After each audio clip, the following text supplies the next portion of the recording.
What is poppin', everyone? Luca here. I'm excited to do this video for you guys. You know, everyone keeps asking me, why don't I do YouTube videos? I should really start putting out YouTube videos. So I'm gonna start doing that for you all. You know, it's highly requested, and I think I'll have fun doing it. So this is the first video of many, so stay tuned. If you're new here, make sure to like and subscribe. And I'm gonna put the links to our free signals and premium signals Telegram in the description. So if you're not part of that, make sure you're part of that. We're about like 450 members in our free signals Telegram and like 70 members in our premium signals Telegram, and we're taking off. So guys, this video is one of my favorites. Honestly, everyone once again keeps asking me about my strategy, and it's multiple confluences, and I have this one trade that we took just on Friday that I think is a good demonstration of what I look for when I'm looking for an entry. So I'm going to break down this trade that I actually called on live to a lot of you guys, and I called to the VIP signals chat. So if you're in that, you caught that as well. It went 135 pips and had like a 10 pip SL, so it went from like a 1 to 10 risk to reward ratio. So stay tuned for that, and I really hope you guys like this video. Stay tuned. Once again, subscribe. I'm gonna have a lot more videos coming out. I'm going on a trip soon, and I'm gonna be vlogging it when I'm in Europe while I'm trading there. So stay tuned for that. Love you guys, and hope you guys like the video. Peace. Ay, okay, let it be known, I'm working hard when I ain't on the phone. This ain't a home, this ain't a phone. Grind never stopping, I'm keeping it cold. Unlocking the door with the holy key. You supposed to be this close to me, and hopefully you understand G.O.D. Maybe this code and I'm talking like no degrees. This ain't a fluke, I seen it way before it ever happened. He gave me the view, I had to put in my time on the TV. It coming in soon, I couldn't leave it all up to a very... What is going on, everyone? Welcome to the charts. We're going to get into the breakdown right about now. I know in the intro I said I was going to go through one of the trades we took on Friday during London, but last night during pre-London, we caught another banger right here. So I'm actually going to be breaking down that trade as well because I used similar strategy to call this trade that I did for the one on Friday. So we're going to break down both of them, show you how I use supply and demand, SMAs, just price action in general to catch over 200 pips on GJ. So let's get right into it, guys. First off, I'm going to show you guys that the chart that we're on right now is called blue chips. So I call this my blue chips chart because I have all my past trades and everything that I kind of just go back and look what I was thinking, what I was charting up during when price was there, so that I can kind of, you know, see what I could have done better, what I did wrong for the future. But then you can see right here that I have a blank chart that I also will be using that I use to not, you know, really have a bias towards any direction and just have clean. But as you can see, I have both of the trades we're going to break down already marked up. So let's get right into it, guys. So this was the first trade on Friday that we took that were clean buys. We had barely any drawdown, and we called it live in front of everyone that was on the stream, as well as call it to the VIP program. So I'm actually going to hop over to the blank chart and go to a lower time frame, and I'm actually going to replay. I'm going to replay it. So let's replay what price was doing in this area. So like I told you guys, sells to me were not very valid. If you see all these lows right here, in my opinion, these were so just like kind of chaotic that I was just like, there's no way that I would want to get in if we broke those lows, because in my opinion, they were just short-term sells, possibly to one of these areas to reverse, because we're going to go just to a second, but on higher time frames, I also was bullish. But just off the bat on lower time frames, I was not looking for sells under this area because it would just be like short-term, and we're looking for the big-term, long-term move. So once I saw price kind of creeping in this area, it came and it started to break lows. This is where I use my supply and demand strategy that if you follow Carson just did a video on it, and it's very effective on GJGU, like indices and everything. So you can really use it, and I've been really enjoying it, honestly. So if we go to a 5-minute time frame, the first area of demand I was looking at was actually right here. I'm going to draw it right here for you guys, and I'm going to explain why I actually did not enter it. So if you are new to supply and demand, you do not know what it is, basically it is the like last candle before a big massive move that is like the new demand or supply areas. Supply is when it's like up basically as like a resistance, and demand is basically like a support.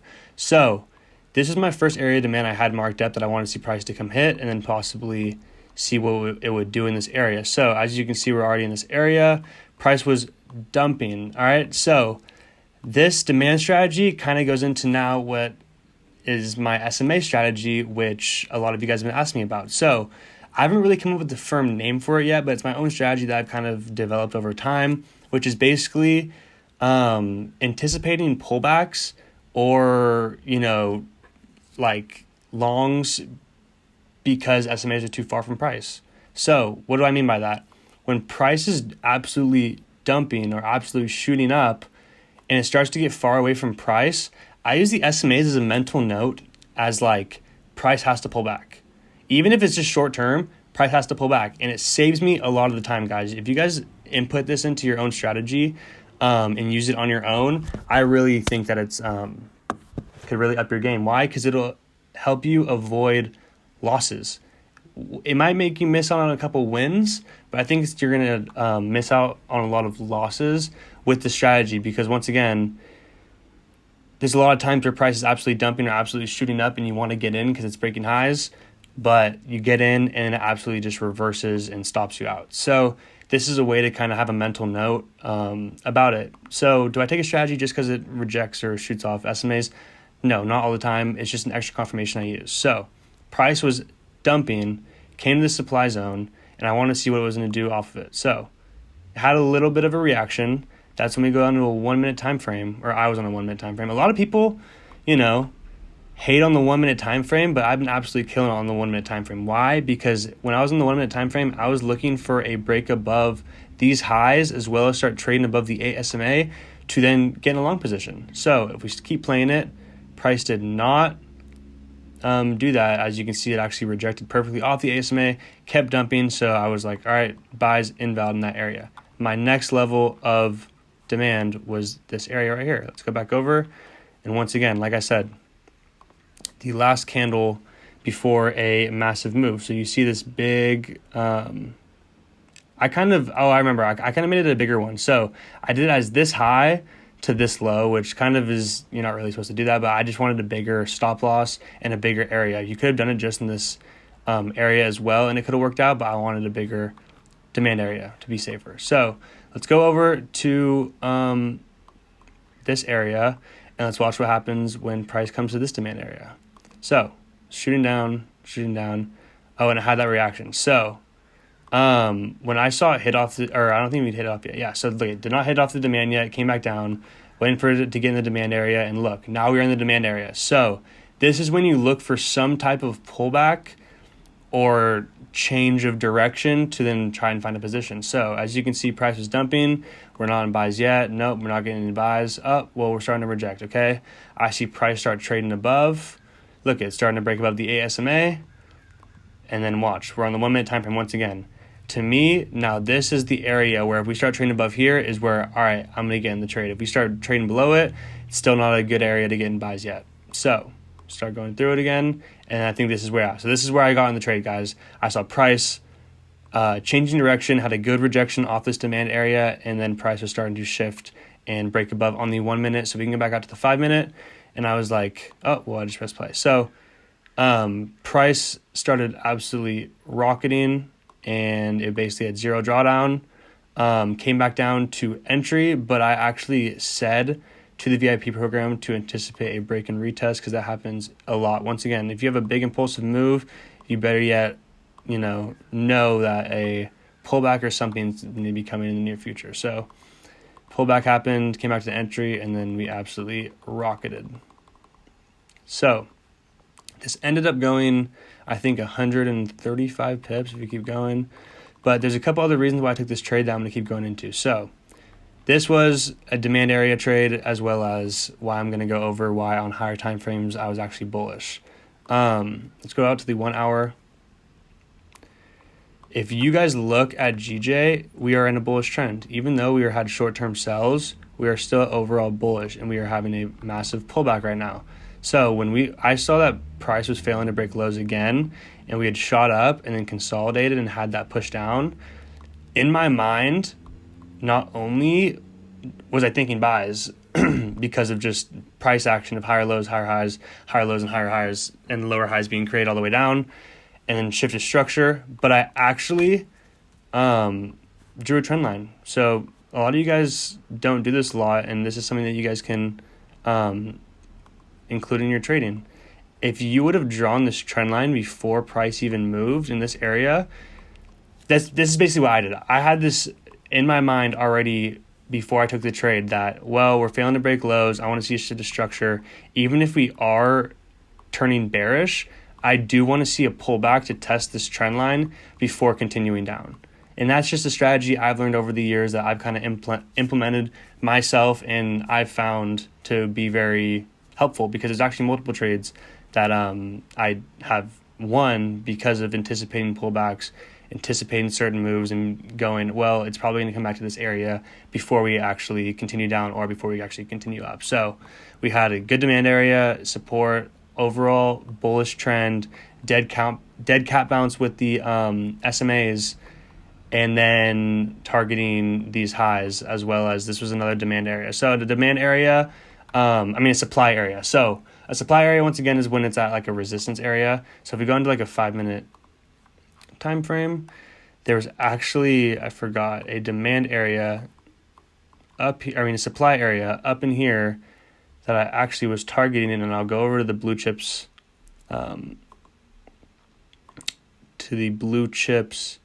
chart to show you guys.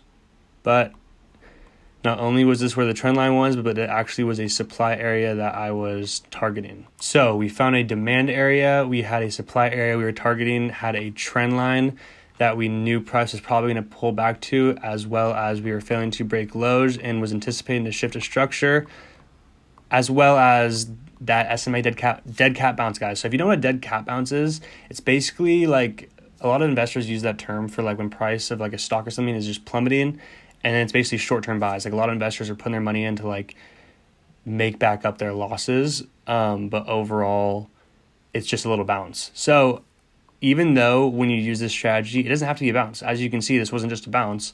This ended up flying. It's just a strategy, because you guys would be surprised how 10, 15 pips will change your life. I'm not kidding.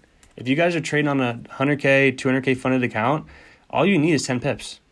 I'm not kidding. Drop a 10 lot, drop a 20 lot on a 10 pip stop loss, and you're making $1,000, $2,000, depending on your account size. So don't be greedy. Once again, if price is shooting down, you use the SMA dead cat bounce strategy to go, well, mentally, I think that, we're so oversold, we could get a pullback. And then from here to here, just to the 50 SMA is 41 pips. Once again, if you have a 10 pip stop loss, and you enter a 10 lot on a 100K account, you go for a 1 to 4, that's $4,000 just on that one little move. And as you can see, we ended up absolutely ripping. So this was absolutely a beautiful trade that we took, called out to the VIP program, and it was absolutely beautiful. So let's go to the next trade that we called last night, which was this one right here. So this was a good patience trade, but which was actually funny because not only did I say, oh, well, I'm being patient, I ended up calling the trade after it. I was saying I was being patient. Why? Because once again, guys, what am I doing? I'm going to draw a little trend line. Drawing a trend line across here, I was like, well, we keep making all these lower highs. If we really are going to push down, we're going to get a nice push up before we continue down. So when we were in this area, I was not looking for sells. Once again, I was not looking for sells unless we came back up into this area. So as you can see, price was consolidating in this area, and I was sent out to the group. I sent a screenshot and said, if we start breaking these highs, I want to get in the trade. We were approaching 11 o'clock pre-London, so 1 hour before London, and I knew a new 1 hour candle was going to open. And I was like, well, that could either be really good or really bad for us. So I don't really like trading open a lot. I like trading the flip of it.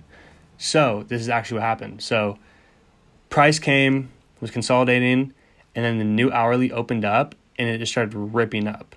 I sent a screenshot when price was up in this area and said, price broke above, but there's no bottom wick on the 1 hour, on the new hourly, so I will not be getting the trade. Boom. Not getting the trade. Told everyone, wow, that's I got good patience, because look, it came back up, wicked, and started dumping. I was like, well, that's good patience, guys. That's why you wait for a wick. What happened? Big impulse, rejection off the 200 SMA, close above, and then impulse candle to the upside. I got in the trade right about here. I called the trade at 130, I believe. Yeah, like 130, and with stops below this candle. and we absolutely ripped. Once again, I was targeting basically these highs, but I knew that if we broke this trend line, we could easily come and test these highs as well. So this was just another beautiful trade. Call out to the VIP program. Also, once again, if we use the SMA strategy, what was the SMAs doing in this area? They're starting to get close. So what I look for when SMAs are starting to kind of come together is for a big move. I think a big move is going to happen. Why? Because if they're all coming together, it's either going to reject and like bounce off them super bullish or start trading below it and shoot down. So price was coming up and I was like, well, we can get a big impulse move now. Price started respecting the 8, started once again being very bullish, and I said, no wick on the hourly, I'm not getting it in. Boom, rejection, close above the 200 SMA. That's a good sign for me. If it's closing above 200 SMA and then rejection on the next candle, it was so bullish. Once again, I wish I got in like right here, but I didn't get into right above the 50 SMAs when I started shooting above there, and then I called it right above here. So just a really easy way to kind of determine where price is going when all the SMAs are really close to each other, because if you're trading above them, probably going to be bullish. If you're trading below them, probably going to be bearish. But once again, just use that with a grain of salt because it's not always true.